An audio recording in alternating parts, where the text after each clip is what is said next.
Hello, welcome ulit sa another episode ng Kusina ng Blind Kusinera. Ngayon magluto tayo ng bistik Tagalog pork. Ayan, babad natin yung ating pork. Lagyan natin siya ng ating mga ricado. Ayan, ibabad muna natin siya. Lagyan natin yung ating bawang. Marinate lang natin siya kahit sandali. Sibuyas. Mga guys, tapos lagyan natin ng patak ng paminta. Tapos half teaspoon ng magic. Konting kurot ng asin. Kasi lalagyan natin yan ng toyo. Kaya konting asin lang pampakagat. Tapos yung ating anong tawag nito?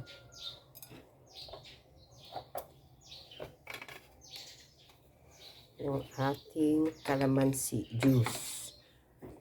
8 calamansi sa half kilo lang yan ng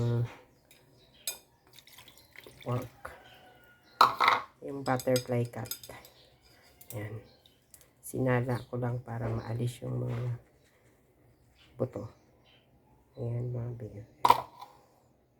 Lagyan natin ng toyo. Lagyan siya ng toyo. Mga 1/4 ano lang cup ng toyo. Babad natin siya, tapos mamaya natin siya prituhin pag nababad na siya. Kahit mga 1 hour, okay na yan. Para manuot lang yung kanyang lasa. Patakan natin ng konting liquid seasoning. Kunti lang mga binigay.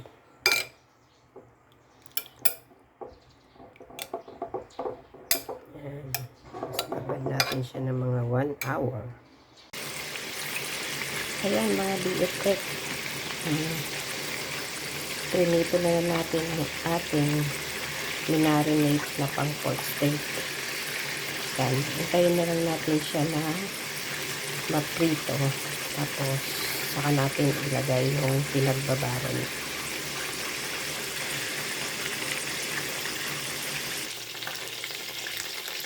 Ayan mga BFF. Balik na rin na natin ang ating pork.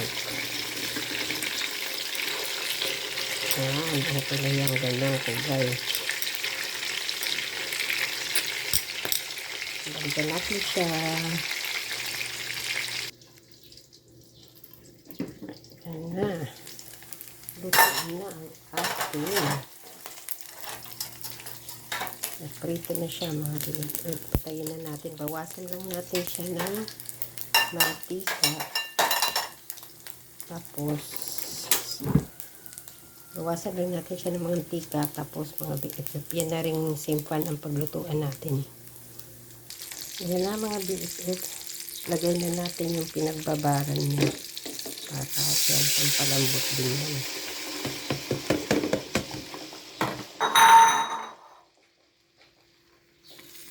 Yan. Tuyo-tuyuin lang natin yung konting sauce. Para lambot-lambot din yung pork. Tapos, pero luto na yan, naprito na. Tuyuin lang natin siya.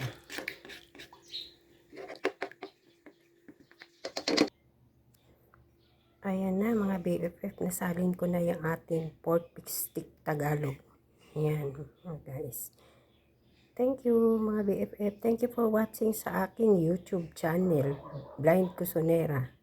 Elsa Quintinita. Thank you. Bye bye guys.